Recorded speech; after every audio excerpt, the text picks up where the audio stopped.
Janet Lewis is a multi-business entrepreneur, and she's got over 2 decades of experience in corporate consulting, online learning, and e-commerce. She started an incredible platform called Orange Fish, which was a huge success.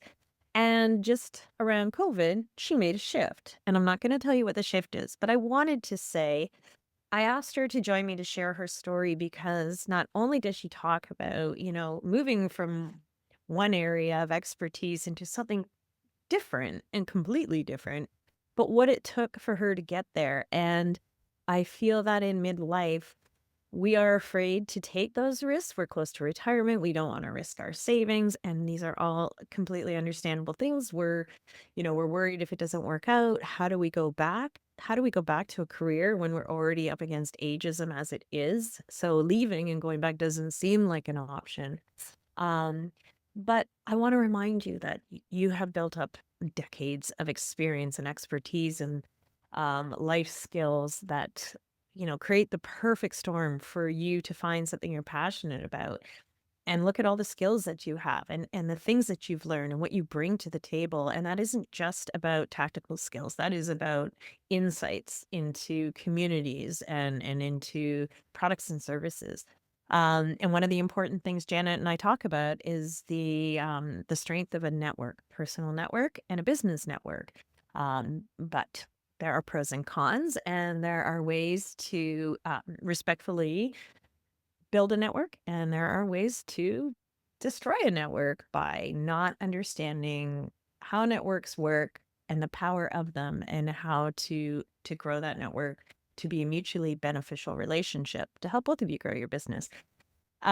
Janet shares so much great information with me about that. And she also shares some of the obstacles she was up against as she did this. Um, and what I love is that, she is creating a community that is really strong and so well timed, especially after COVID.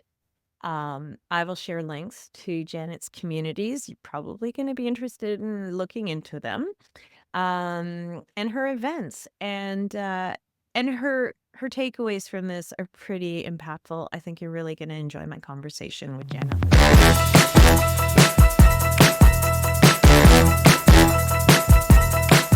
Janet, you were one of the many people who responded to my request for stories of women who had the courage and tried to make a midlife pivot during the chaos of, well, I mean, there was COVID.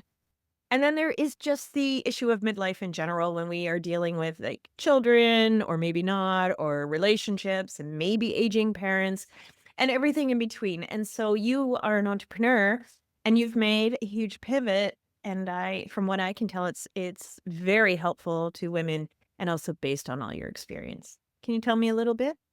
Yeah, sure. I'd love to.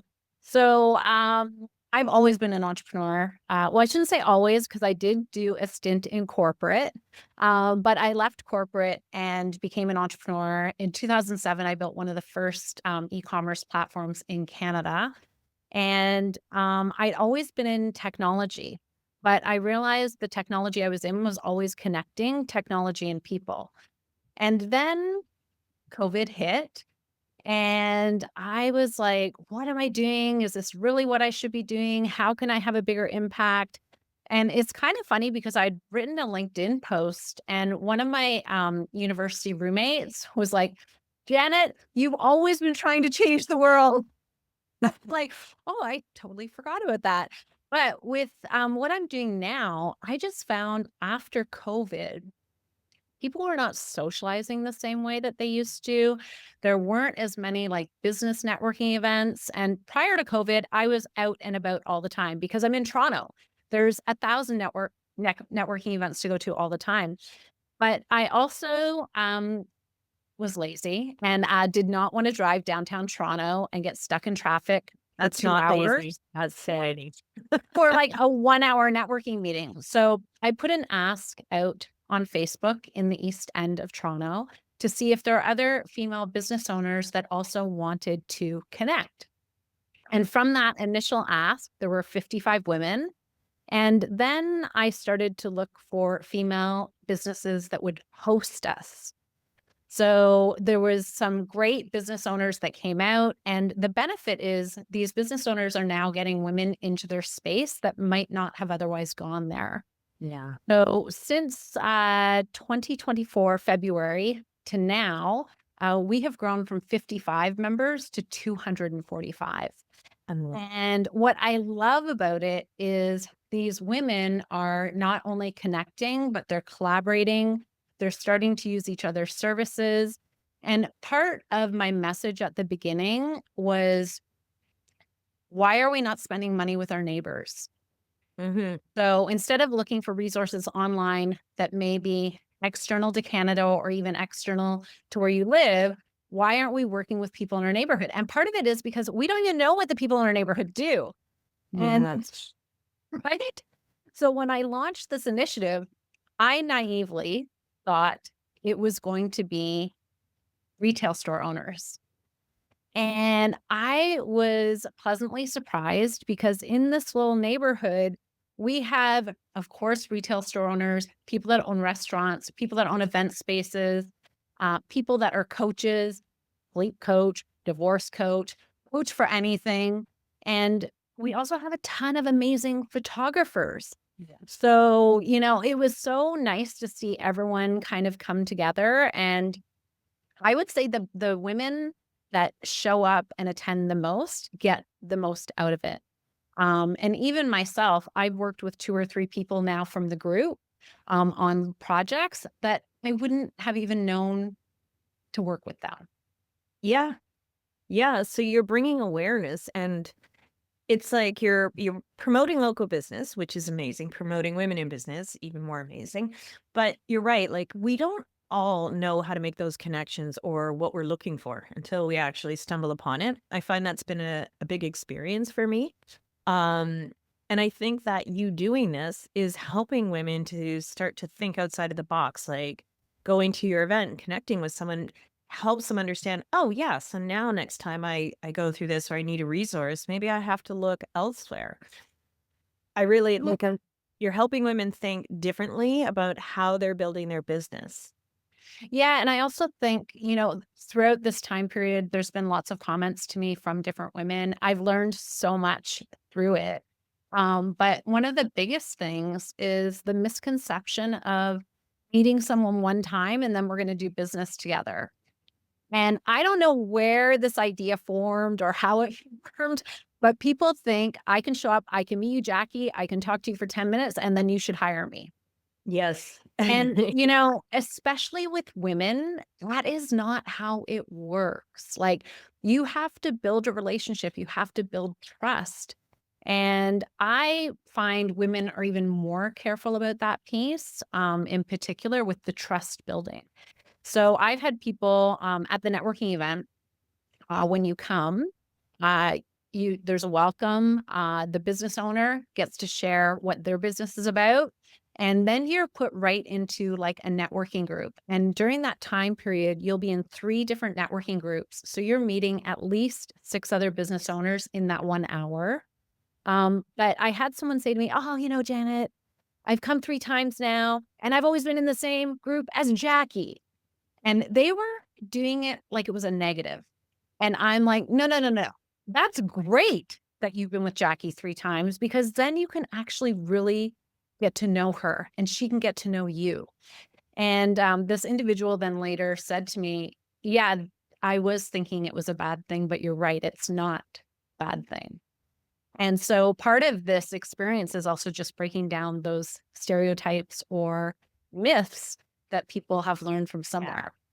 Oh my god, I have so much to say about this. So first of all, the idea that you're gonna meet someone once and kinda establish that connection, especially at a networking event, and like you, I had gone to so many where you literally grab a glass of wine, walk around, pass out business cards, and nothing happens. There's 100 people there, and there's no rhyme or reason always. And so I like what you're doing because you're creating this environment where there are a lot of synergies. But also, if you think about dating, when we were in university and high school or when we were in the workplace, we we connected with people because of frequency and consistency, right? We're constantly like running into them or being in a class with them or being in a work environment. We were getting to know each other and then possibly dating. And now, with work from home and the way, society is now, we don't have that same frequency and repetitive opportunity. So people are dating online, and that's that one off, right? Swipe, don't give Yeah. anyone a chance. And it's like networking to me. It follows the same principles. Like, you have to give things a chance and you have to let them grow. And women, we're about community. We are all about community. So we're not really about hand me a card and I'll look at your website and check you out and then naturally just come to you and offer you a job. No, like, I want to get to know you. I want to know what you're capable of, but I also want to know not just what you can do. I wanna know how you think and how you solve problems and how you treat other people because culture is important. Yeah, So and, like, you touched on so many things in there, where oh my goodness, where do I begin? Like, when you are meeting with someone, like, I've had women who are like, "Okay, Janet, it's great that you organize this hour, but, like, why don't we move from this hour into a lunch?" And I should have mentioned, like, I do all this for free. So there is no charge. There's no charge to the business owner. There's no charge to the participants. The only thing I ask from the participants is if we're meeting in a coffee shop, purchase a coffee. If we are meeting in an art gallery, yeah, sure, purchase some art if you see something, but also like take photos of the space, take videos, post it on social media, tag the business owner, tag myself, I'll reshare it because that's another way that we can also help businesses, right? But going back to the lunch thing, like, I don't need to plan your lunch. So if you meet someone here and you would love to go for lunch with them, go for lunch. Over lunch, you're Make it not happen. planning play dates here. Yeah, but I feel like COVID really had a hit on us where people just get so used to staying in their home, working on their schedule, maybe only connecting on Zoom like we're doing here right now. Yeah. But there is a difference with the face to face communication. From an emotional standpoint, but also from a scientific standpoint. So when you can be actually in front of someone talking to them, there is a different energy exchange. There's so much value to that. And I just feel like we have lost our way a little bit when it comes to technology. And yes, technology can be great. Trust me, I was a huge technology proponent. That's what I started out in. But I also feel like we've gone too far. And so how do we dial it back? How do we get more into those face-to-face situations that are really going to move the dial and make a difference for us, not just in business, but also emotionally and from a community standpoint and from connecting with people. So I've had women who come to an event and like before they would have just worked in their house for 8 to 10 hours, never Yes. left, right? And they're like, "Oh my goodness, I came to your event for the day, and then on my way home, I stopped in this store, and I stopped in this store, and I stopped in this store." So it is also part of just getting people out of their houses, getting people out of their offices, and being in the community. Yeah. And I think what you're doing by doing this is, like you said, getting women out of their PJs, me included, and like getting us comfortable going back into spaces. But I'm an introvert extrovert. Like, I get my energy from being around people and I love it. But when I come home, I am done. I don't want to talk. I don't want to anything. I'll text at most. But I feel like a lot of us kind of feel that way now. Or if you're an introvert, you just don't want to go out at all, maybe. But we need that energy and we need that companionship. And, the idea generation, like for me, ideas, I hate working in a vacuum. I love just listening, like throwing an idea and listening to people pile on and hear where they can take it. Like, that doesn't happen on a Zoom call. It doesn't happen me sitting here and planning sending emails. So that alone for me is where my brain feels like it's growing again. Yeah. But just like in general, you were running, well, Orange Fish is super successful and you were great at it. That's how I first met you. I was Yeah. so blown away by what you were doing. How does it feel to pivot from that to this? Well, so I've actually pivoted a few times. right? So Okay. around 2015, 2016, yes, I had Orange Fish. It had reached, I would say, like its peak level of success. But at that point, I was like, okay, either I have to dump a ton of money into this e commerce solution to take it to the next level, or I have to bring in someone else to own and operate it and run it. And I was kind of like in a space where, like, what is it that I really want to do? Like, what do I want the next 5 to 10 years of my life to look like? And I had also started doing some consulting again. So I started off in e-learning consulting. So I was doing some consulting. I also had a lot of groups approaching me to mentor and coach new entrepreneurs. Okay. And so I dipped my toes in those waters as well. And listen, I love mentoring new entrepreneurs, new female entrepreneurs in particular. I just find like after the 2 decades that I've been doing this, I do have a lot to share that I didn't always think that. Sometimes we think that what we know, everybody knows. Yes. And it's so not true. And but it took me a long time to realize that.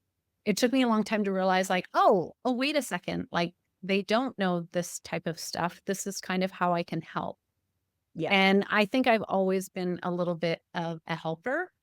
Mhm. So I pivoted into a little bit of coaching, creating online courses for entrepreneurs. So I also created Curiosity U, which is a space for entrepreneurs to take online courses. So it was kind of like everything I had done to date was kind of coming full circle. Yeah. And really, this pivot to creating this community, I wouldn't say it was 100% intentional. It was also really filling my need. So I knew I wanted to meet with other people, but I didn't want it to take a half a day. I also knew that as a busy entrepreneur and business owner, like a 1 hour would be great. Yeah. I don't want to go to something where there's a whole day, there's learning, I'm at something for 10 hours. Like, I do not have the time to do that. And it's So exhausting. it's exhausting, but also, that means, like, everybody in the room has to be wanting to learn the same thing at the same time, Yeah. and Yes. that doesn't necessarily work that way, especially today when things move so quickly. So, I knew I just wanted it to be about connection, and I also really firmly believe as humans, we need humans. And you touched on a few things about being introverted versus extroverted. To be honest, I also switch between the 2, but, I think it's called ambivert. But I even if you're introverted, you still need people. Yeah. You still need people.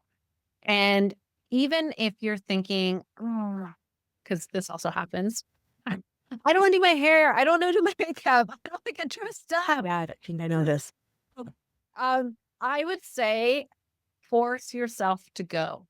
You are not going to regret it. And the biggest thing that I've heard from most of the women in this group is they just love it so much. Like, I've gotten so much great feedback. They love the format. It's quick, it's easy. Even if you are introverted, you feel welcomed Mm. because of the structure. You know where you're going. It's next, next, next. You're not getting stuck anywhere. It's not awkward because the session goes so quickly. Yeah. And then even at the end of the hour, people are like, "Where?" I'm like, "Yeah, it goes by so fast." And I also created an online community because so many of the women in the group wanted more. And I also realized, like, I cannot do everything for free, right? So creating the online community is something that I'm hoping is going to be national. And it's really about creating trusted resources where you can go into that group and you can say, hey, I need a social media marketing person Yeah. who has worked with this type of person. And in that group, we've built up so much trust that you trust the recommendation. You Mhm. trust that that person has worked with that individual, they've had a good experience, and that's why they're passing them along.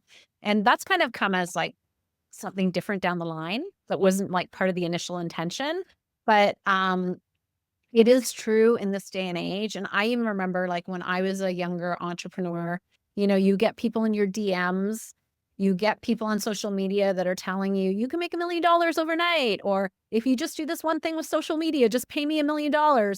And younger entrepreneurs buy into that. And sometimes they choose to work with these grifters on the internet. And so I think it's important to build this network. And I love supporting women. So I love the idea of building this network of women that can be trusted resources that you can do referrals back and forth to, and it works.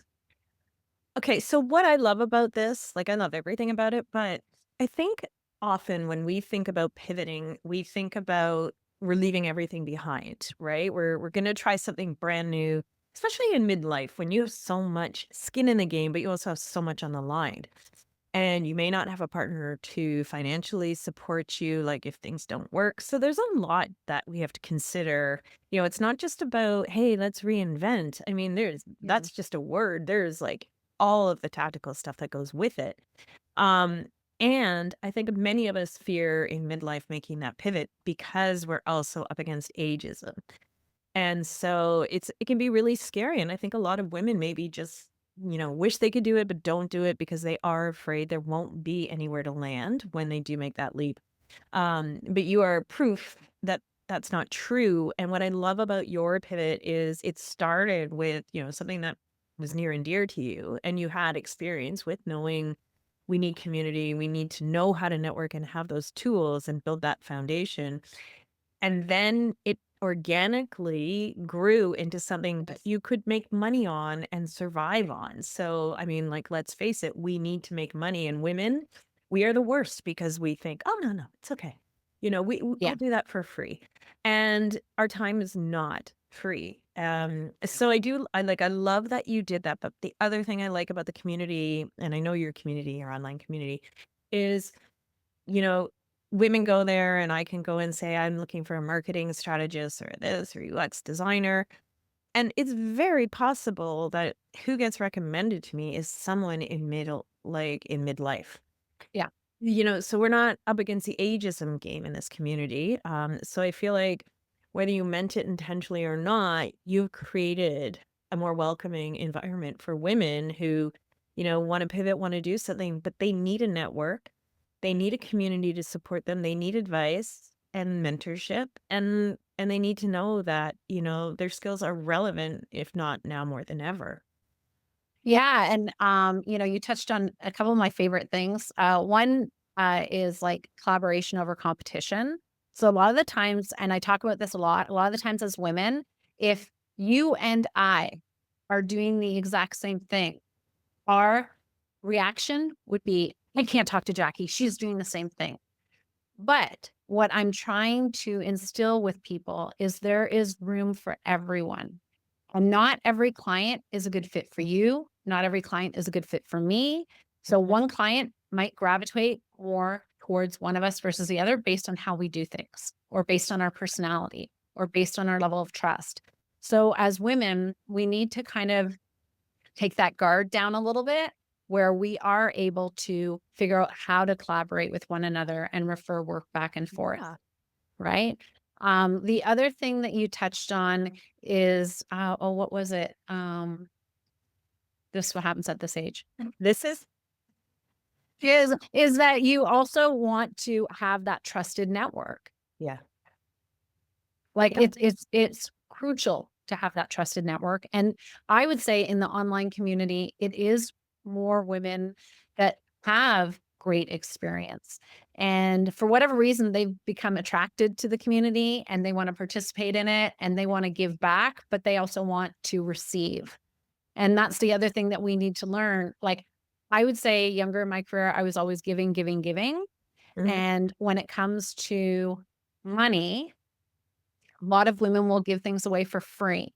And even in the corporate world, there's a lot of like unpaid labor by women that doesn't get recognized, acknowledged, or reimbursed. And in the entrepreneur space, what's interesting is women will either discount their services or they will say, hey, why don't we just do an exchange of work, an exchange of services?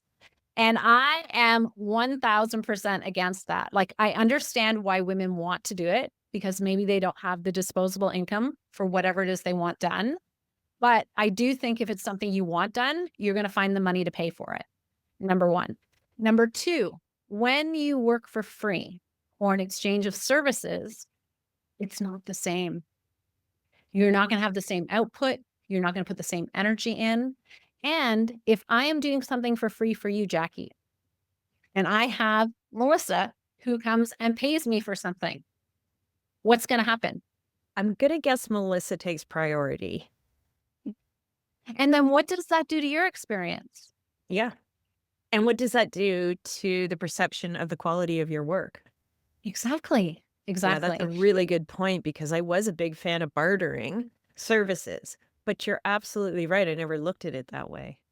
Yeah, because and really when you're looking at bartering services, as the individual when you're bartering, what are you saying about the value of your work? And this goes to individual's money story, right? Do I value what I do? Should I make like should Jackie be paying for my services? Yes. Yes, she should. And Yeah. even if you decide you want to exchange services, write the invoice. Switch the invoice back and forth. And the third reason for doing that is at the end of the year, when you look at your revenue and you say, oh, I only did $50,000 worth of work this year. Yeah, but then you also did $50,000 worth of free work. Yeah. That's so true. And we're not measuring and monitoring that. And then at the end, some people will think their business is a failure, but that's not how you should be feeling because that is not the real picture. And let's face it, we're in midlife. Just a little reminder. I want to make as much money as possible on my work because I would like to eventually retire. I mean, maybe not till I'm 70, but like I don't think I could sit still, but we should be thinking practically about this too, right? Like I'm not in my 20s proving myself, pulling the all-nighters. I did that. You did that. We all did it. Yeah. Yeah. So you're right. Like, and I do like the idea of what you say, even if maybe, like you're paying, maybe if, even if you're not paying full price, although I'm not Yeah. sure what you think about that, you still have skin in the game. Yes. It's Yeah. different than doing it for free and feeling like, well, this is sort of voluntary. I'm just going to push it off because I have this deadline that takes precedent. That's a That's really good right. point. I never thought about it that way. Yeah. Well, that's why it's like we need to start thinking about things differently. We need to shift our thinking. And, we have been conditioned, I think, to believe that, this male model is how business works. But I think for females, the model is slightly different. Yeah. And I don't know what all the answers are. I don't know. But I do think it's a different way of doing business. And we need to like figure that out. Well, and I also think, and I can say this because I'm a woman, chick, Yeah. whatever we call us. Um, we're very polite and careful of other people's feelings. And I find in the work world, in the, like that doesn't always serve us so well. And I'm not saying be a dude and be hardcore, Yeah. but we have to be. I just did a contract for someone who's amazing, and she said it perfectly. We have to be willing to have grown up conversations. Yeah. This isn't working for me. Unapologetically, no on that. Like we're always so kind and caring, not caring, but we're always careful of other people's feelings. I mean, I am, and I know a lot of women in my community are, but the reality is we don't have to become a man to be successful. We just have to become someone with boundaries and we Yes. have to be able to ask for what we need and want. And that's hard for a lot of women. It is, and I'll be honest, like, I had a hard time with boundaries. So, um, not necessarily in a work situation, well, maybe a bit, but more personally. I worked with an amazing, amazing, intuitive business coach, and she really helped me figure out what those boundaries should be. And part of why with this community stuff now, yes, East End Connected I do for free. It's once a month, it's X amount of time.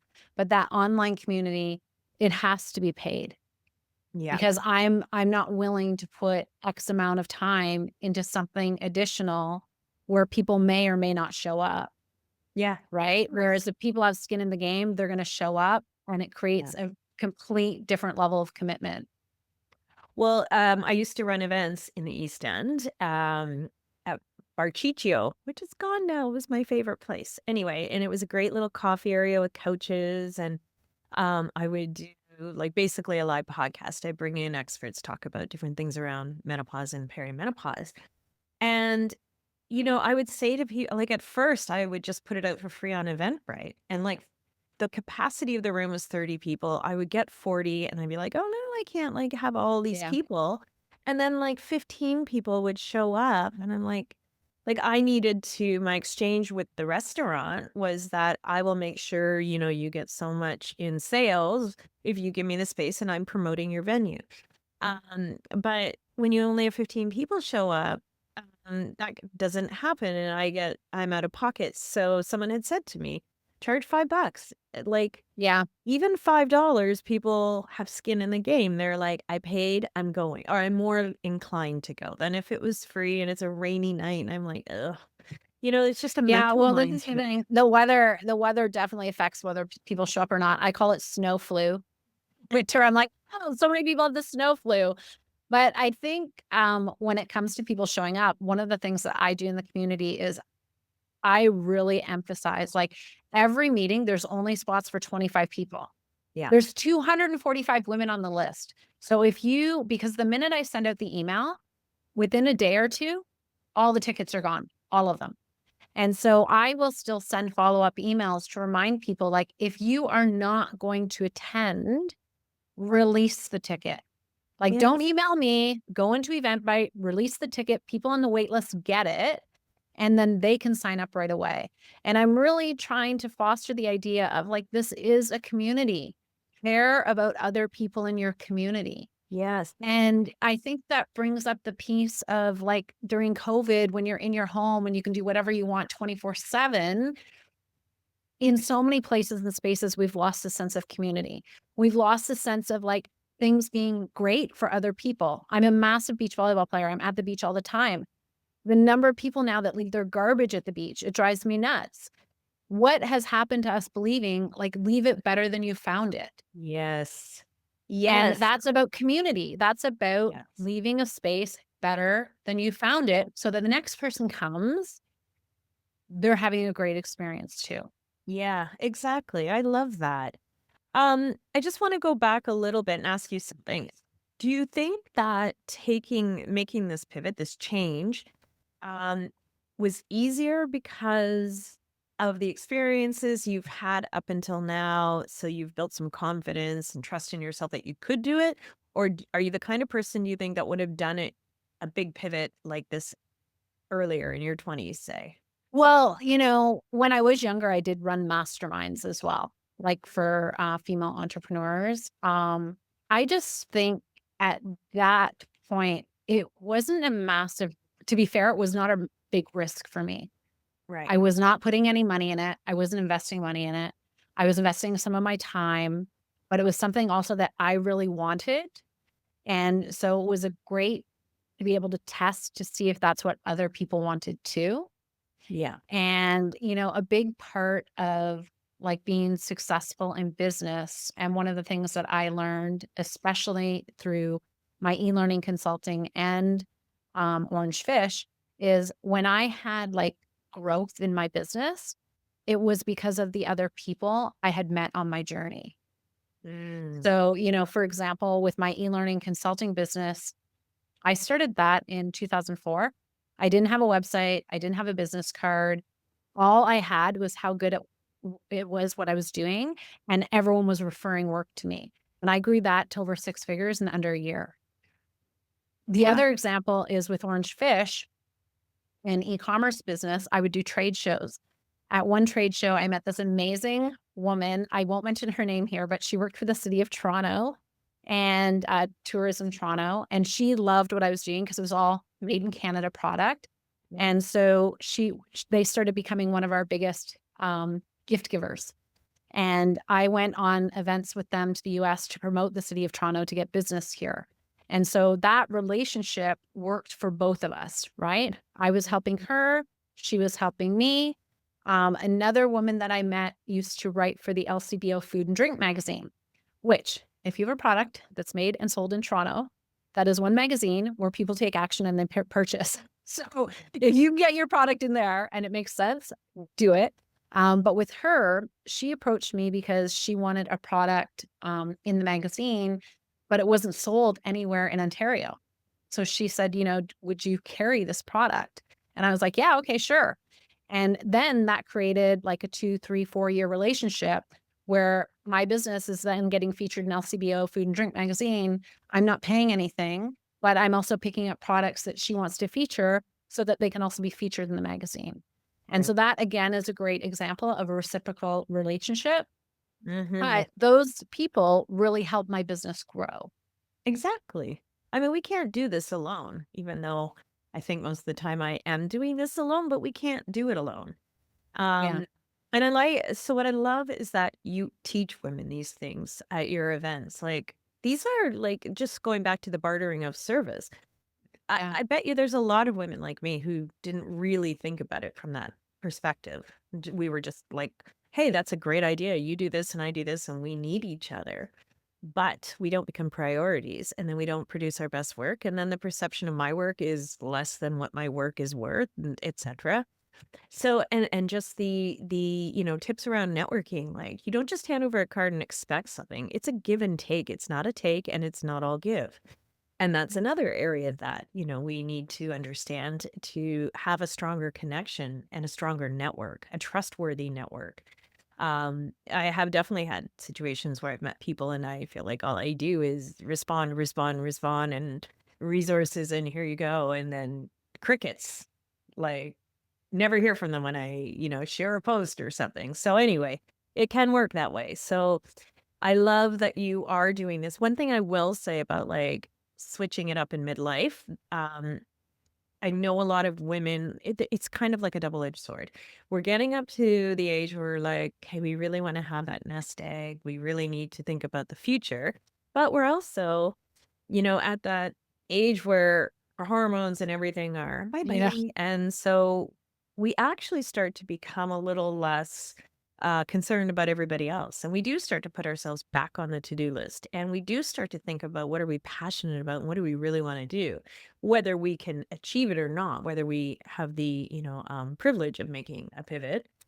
But I find the women I've spoken to, they find it easier in midlife to make this big move because they have more confidence, they have Mm. more experience, they have more connections and networks, so they have a foundation to do it. In their 20s, they might not have done it. I mean, in our 20s, we're still proving ourselves in the work world. And I left advertising in my 40s and I was really afraid to leave. I mean, it's good Yeah. money, It's it's big high. change. Yeah, it's super high stress though. And like I was thinking, "Oh my god, can I do this?" Like, mm. But it started slow, freelance work and whatever, and then eventually it built up and like I just don't have the same stress of my life anymore, which is really It's nice. it's true. And I think the biggest thing, and this is what I've told a lot of people, is as long as you are good at what you do, you will always have work. Yeah. But especially if you're a service-based business. But the problem or the challenge that a lot of people fall into is, what is that next trend? What is that person telling me I should be doing? Where should I be spending my time? And, they end up doing dances on TikTok thinking that they're gonna get clients from that. And Yeah. if that is not 1000% aligned with your brand, it doesn't make sense. What actually makes more sense is for you to do great work and get your clients to refer other business to you. That is the easiest and fastest way to grow a service-based business, is to be great at what you do. And I personally am finding, um, there's a lot of people right now that want to be entrepreneurs and business owners because they think it is a glamorous lifestyle. There are a lot of people that are creating businesses that suit their lifestyle. But one of the things that they're forgetting about is you can't have a business if you don't have any clients. You can't have a business if you don't have any customers. So if you do not have amazing work and amazing customer service or customer relations, your business will fail. Mhm. But if you do have amazing customer relationships and amazing customer service, you can be successful. Yeah. So just understanding that when you build your business plan, it's not just about what you're selling and your business model. It's about what you're really offering. You are, Yeah. in most cases, you are the face of your business. And also, um, okay, I'm gonna start a business. I only wanna work Tuesday, Wednesday, Thursday. And so, like, even being rigid with something like that, well, that's what you want as an individual. Does that also work for your clients? Does that work for Mhm. your customer? Yeah. Maybe if you're crocheting ducks or something, that'll work, but, Yeah, it really depends on your business, but I think what I'm trying to say, and maybe I'm not articulating it very well, is when you start a business, it should be about solving a problem. It mhm. should be about helping a customer or a client do something better, faster, easier. And we need to put the customer and the client first. Yes. Yes. And even we can see with, large organizations right now. I'm not going to throw out any names, but you can think of any retail store that has automated checkouts. They are not putting their customer first. Mm-mm.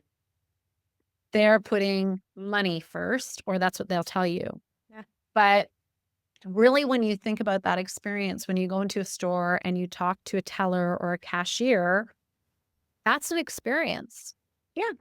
Yeah. Good or bad, that is an Good experience. good or bad, and hopefully it's good. Hopefully you've trained your staff so that it's a great experience. That person can also make recommendations and upsell you on other products. They can make you aware of sales that you didn't know were going on or something new that's in store. And so I don't know that enough thought has been put into, like, what type of sterile experience are you creating when it's just machines everywhere and there's no one that can help anyone anywhere? Yeah, exactly, exactly. I personally don't love the experience. Yeah. Um, so what would you say was your biggest challenge on this last sort of pivot that you've made? I feel like I'm gonna use the word pivot. Jesus. It's becoming like the new word mappage. Biggest challenge is people. Yeah. Yeah. Like, I can create systems and flows for everything so that it works perfectly. What I have 0 control over are people, Yeah. other people. And so one of the, and also I should throw this out there as well. I have always been like type A, high performer. I want things to go smoothly. And so my biggest struggle has been if it doesn't go smoothly. And so I'm okay to, like, ride the wave, Mhm. but it does kinda eat at me afterwards. And an example would be, uh, we have an event, there's 25 women. I've put people in networking groups. They're never in the same group with the same person in the same thing. So I put time into it to make sure that it's, a good experience. Yeah. And then the day of the event, it snows and people have the snow flu. And so if you have 25 women and then all of a sudden only 15 show up and then you've made these meticulous groups, your groups get screwed up. Yeah. Yeah. And And there's your so next that that has actually been my biggest challenge is just like, it's okay. It's okay if that happens. It's okay. Yeah. It doesn't have to be perfect. So I think that's my biggest thing is like just getting to the point where I can acknowledge, like, there's nothing I can do about that. There's no way I can control it. I do remind people to release the tickets. But, you know, that's just me. That's just something with me. That Yeah. doesn't have to do with other people, right? No, but that's a perfect example of, a bit of a like a roadblock for you or a obstacle that you had to overcome in doing this, right? Yeah, So, because on the flip side, Jackie, if that had happened consistently, I'd be like, forget it. I'm not going to do this yeah, anymore. of course, because you would Right. see the model as flawed and you'd be like, "No, it's not working. It's too Yeah. unbalanced." Yeah. unpredictable. Yeah, and then that would be horrible for the community because people are Mhm. getting benefit from it. Yeah, exactly. Okay, I wanna leave you with one question. No, I'm not gonna Mhm. leave you. I'm gonna give you one question Yes. before we leave. Um, if you had to give someone in this, like, over 40, a piece of advice who is considering leaving what they're doing and trying something new or different or whatever, what Yeah. would that one piece of advice be? So, depending on what they wanna do, I always tell people, find someone who's doing something similar to what you think you wanna do and spend a day or 2 with them.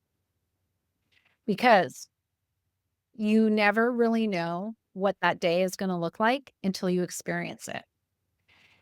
And an example would be, when I created Orange Fish as an e-commerce platform. In reality, it's a retail store. What does that day look like? It looks like lots of marketing, lots of social media, lots of time on the computer, um, packing orders, shipping them, going to Canada Post, like whatever those tasks are that have to be done within that business. And Yeah. a lot of the times, people like, I think the best example would be if you saw a lawyer. Someone who's a lawyer, you think about them on TV. What are they doing? Most of the time, they're in the courtroom arguing. But in reality, a lawyer's job, most of the time, they're drafting documents. Yeah. And so if you believe that TV view of what a lawyer is, and that's what you go to law school and that's what you think you're going to be, and then when you actually get in the job and it's like, oh, I'm just sitting here like writing documentation the whole time. This is no fun. Yeah. I'm not wearing hot suits and getting hot babes like Harvey Specter. What's happening? Yeah. So I think that's the best piece is to go and spend a day with someone who is doing something similar. It doesn't have to be identical, but and just see what their day actually looks like. The other thing that I would say is there is nothing wrong with trying something, Mhm. but I would minimize the amount of money you put into to begin with it and test it in order to see if the model makes sense. Yeah, that's a good point. Yeah. Yeah. Yeah, that's And a and and I talking mean, and talking to other people about your idea. Like people will say, "No, don't share your idea. Someone will steal it." Listen, if you're worried everyone's stealing ideas everywhere. yeah. But like if you have an idea, you just have to be the best at whatever it is you're doing. Yeah, and I mean, there's more than one fashion magazine out there. Like, that's the Yes. example I keep giving people when I talk to them. There's more than one person talking about menopause. Like, why would I give up? Yeah, Back to many people. exactly. And you never know, like, you never know what's gonna stick because a lot of the times with business in particular, you could have an amazing idea and you could put it out there and it's like silent. Yeah. But take that same idea, fast forward it 3 months, fast forward it a year, fast forward it 2 year. It's also about timing. You then put that same idea out there and it's like everybody wants it. Yeah. Yeah. It's what they call aperture, right? The right time at the right place. Yeah. And I would say too, like, learning how to respectfully work your network. If you want to test a new idea or you have something you want to try out, like this is when that network is also very, very constructive and, a real benefit, but only if it's used respectfully. Yeah, because you can and I will say I made this mistake with orange fish. You can think like you had the best unique idea possible, but if you were to talk to 3 to 5 to 10 other people and you share it, you might get ways that you like shift the idea slightly in order to make it even bigger. So the example I'll share is, when I created Orange Fish in 2007, I created essentially an online store. It was all custom made, blah, blah, blah, whatever. But when I look back and I'm like, "Wow, what I really wanted to do was Etsy. I was just thinking Etsy. What I really want to do, because when I started Orange Fish, it was all about promoting Canadian artists and designers. Yeah. And I created an online store. But really, Etsy, if I had been thinking bigger, if I had talked to more people, maybe it would have gotten to that piece. The other piece when we're talking about creating an online store is if I had talked to more people, maybe it would have become a Shopify platform Yes. where we'd already built everything, right? That Mm, you needed to have an online store. But that's how other people can really help you expand your idea, yes. expand your thinking, and really make sure that like what you want to move forward with is actually really what you want to end up with. And it's so smart because I'm working with another writer right now on a project, and she uses the yes and approach. And rule of thumb in brainstorms is there's no wrong answer. You build on it. And it is so smart because like when you have an idea, it's hard not to want to own all of it. And Yeah. it's mine. It's my idea. But when other people weigh in on it, that's when that idea evolves because they are looking at it from a different lens, their own expertise, which you need, Yeah. and they can really help you see it for like something bigger. But we can't be stubborn and we can't be like, no, we have to own this. It's my idea and it has to be everything that I've come up with. I'm guilty of that. I have definitely done that where I'm like, no, no, no, no, because then it won't be mine anymore. But it is like it still is. You just have to be smart. Hire smarter people than you. Yeah. And also you have to think of it as like you're planting the seed. Yeah. This is a seed, but now how do we get it to grow? Well, you need water, you need good soil, you need sunlight. So you need other things in order to help that seed grow. So Yeah. maybe if we start thinking about it that way, that might help as well. Yeah. Absolutely. Oh my God, it has been such a pleasure. You have imparted so much wisdom and you come from, you know, a background of huge expertise and experience that like I think everyone can benefit listening. But your understanding, like your in-depth understanding of how networks work and how they can really thrive and be beneficial and building those communities. This is like everything we need. And when we're talking about midlife, I don't just mean in business. We need this Yeah. in life. We need friendships, whether, I don't need to go on a, group and find someone to have wine with, but I might want to go and find someone to go, stand up paddleboarding with or cross country skiing. Like we need those networks and communities and we might not find them in our pajamas. No, it's true. And one of the things that's interesting that you bring that up is like with the online community, the connected community. I had started out where we're just doing like 2 meetings a month online on Zoom. And then we added a play date. So, for example, one of the play dates was I told you I love beach volleyball. So we had a beach volleyball day at the beach. Mhm. It was like an afternoon, 2 hours. Another day, we went to the new park in Toronto, Visage Park, and explored there with each Oh, other. yeah. Our one this month is probably one of my favorites. It's happy hour. So we're There's gonna do a happy hour. So you're joking, you're saying, I don't need to find someone to have wine with, but well, maybe I do. Well, I do now. I just moved to Hamilton. I have no one to play with. exactly. And other opportunities are coming from it. Like we have a Pilates studio on the beaches that wants to give our community like a free class that we can go and experience, but we're doing it together. So that's also just Yes. like creating more bond. So I do think that there is this need and desire for it, but the reason the communities work, and because I've seen a lot of communities, the reasons these work is neither of those communities are about me. Hmm. It's about the people. Yeah. It's about the people in the community. And a lot of people make the mistake when they start a community of making it about them. Yes. Yeah. And I But can see this, how that happens in fairness. It's yeah, being selfish or narcissistic. It's just like like I started She 2.0 with a partner. We wanted to know everything about menopause because we were struggling. And unfortunately, a lot of women were. So yes. easy to build the community. But the reality was we really were only thinking about, I need to know about hormone therapy. I need to know about this. So we created content around that. But we were thinking of our own needs. Yeah, yeah, but that's okay when you're creating content around your Yeah, but needs because your experience. needs are the same needs of the people in the group, Yeah. right? But what I mean is when there's people that just place themselves at the top and everything becomes about them and their business and what they're trying to achieve, and they turn the community kind of into, like, a selling spot or, like, Yeah. that's when I think communities kind of go wrong a little bit. Yeah. That is, like, thank you for that distinction because, yes, I have seen that too.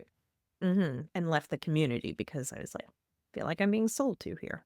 Yeah, and women don't like to be sold to, No, we FYI. don't. We No. love buying. Yeah, we love buying, but we love buying from trusted sources, and we rely on word of mouth more than Yes. marketing, right? We don't like to be marketed at. Janet, I can't thank you enough. That was amazing. I'm, like, writing a little note It was down. such a yeah, it was such a great conversation. I appreciate, chatting with you today, and I loved all your questions. Well, I'm really glad that we had this conversation because, I like things that open my mind up, but I've learned a lot just from our chat. And I'm really glad that you did this. I mean, I've seen, iterations of things you've been through before, and you always pull it off and do amazing, but this one is really impactful for me because it comes on the heels of COVID, because it is what women need, because a lot of us don't even know we need it, because many of us are staying at home still because we've just gotten into that groove and we need to get out of that groove, but we need the impetus to do it, and that's what you're giving women. But you're also teaching them how to really build their foundation. And that's critical. That's not something you learn online or in a newsletter. That's something you learn from, repeated exposure and some guidance and these sessions that you do. They're amazing. So thank you. Thank you for everything you're doing. And I'm going to include, by the way, links to everything so that women can check you out, look at your community. And if you do a beach volleyball day again, will you please let me know? I seriously have no one to play with. Yes, we do allow guests, so you Okay. can come as my guest. Okay, yay, I'll be your plus one. Why don't you come to happy hour this month? I might. I might do that. Send me the date. Any reason to go back to Toronto? Anyway, Janet, thank you so much. That was amazing. Thank you, Jackie, and I love everything that you're doing in the space that you're working in because it is also very much needed as well.